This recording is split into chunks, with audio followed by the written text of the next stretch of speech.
ဘုန်းကြီးတို့တွေဘုရားဘာသာဖြစ်ရတာအလွန်ကံကောင်းတယ်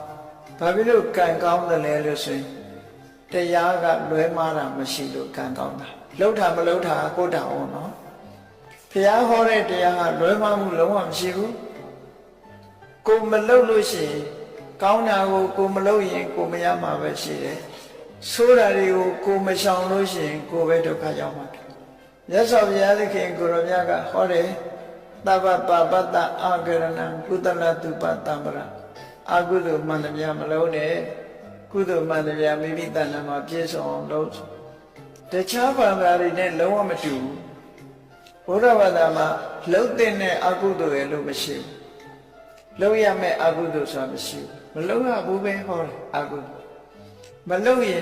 ရင်ဘာဖြစ်ဆိုးကျူးအကုသိုလ်ရဲ့တဘာဝကိုတာဝိဇ္ဇဒုက္ခဝိပဿနာ